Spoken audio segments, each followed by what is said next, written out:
train in the house. Woo! Looks like we've got some angels in the crowd tonight.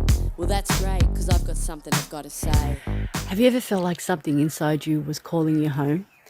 Not to a place, not to a church building, and not even to a belief system, but to something deeper. A place beyond the noise, beyond the striving, beyond the pressure of trying to be enough. A place where you can simply just be loved. Welcome, beautiful souls. Today we're exploring one of the most powerful chapters in the Bible, Luke 15. 3 stories, a lost sheep, a lost coin, and a lost son. At first they seem like separate stories, but they're really one message, one heartbeat, one invitation. Come home. Jesus begins with a shepherd who leaves 99 sheep to search just for one that wandered away. Think about that. The one mattered. The one was worth searching for. The one was loved.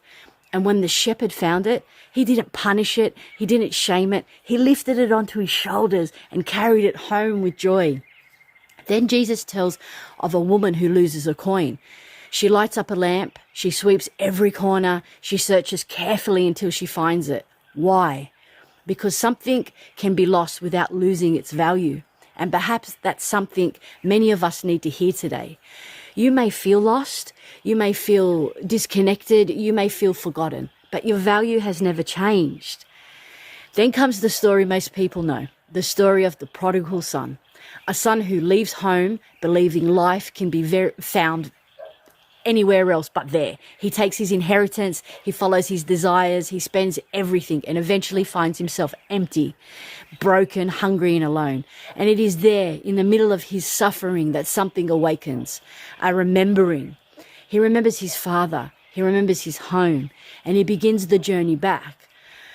Not expecting an acceptance, not expecting celebration, just hoping for mercy. But while he is still a long way off, his father sees him. And the father was watching, waiting, hoping, and then something extraordinary happens. The father runs. No conditions, no interrogation, no lecture, just love moving towards him. The son begins his apology, but love interrupts him. The father embraces him and restores him, celebrates him, because in the father's eyes, he was no longer a son. And this is where Luke 15 becomes more than a story, it becomes a mirror. Because every one of us has wandered.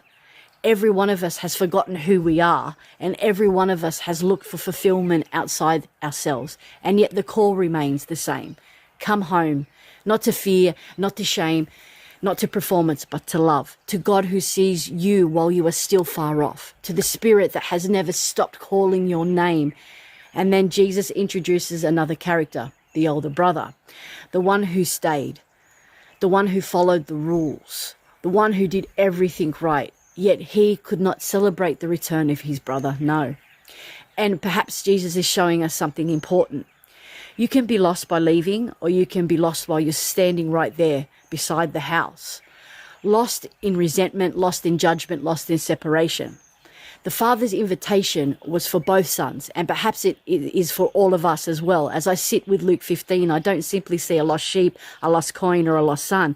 I see humanity. I see all of us, each carrying a piece of the same story, each searching, each wondering, each remembering, and perhaps right now all around the world, countless souls are hearing the same call. A gathering is happening, not around fear, not around division, and not around religion alone, but around love, around truth, around the remembrance of who we truly are. The invitation still stands.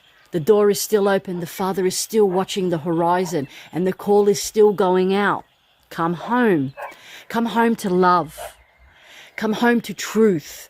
Come home to the Spirit that has always known your name.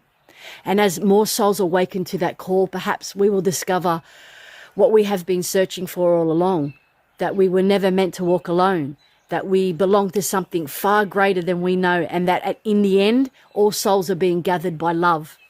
My name is Rain, and this is All Souls Gathering, a place where we focus on the weight of the heart, of your heart, a place where questions are answered and are welcomed, and where healing is honoured. Every soul matters. If this message touched something within you today, subscribe and join our growing gathering of souls seeking truth, love and wisdom, and a deeper connection with our Creator. Until next time, please walk gently, love deeply. Remember, you are never too far gone to come home. Peace be with you.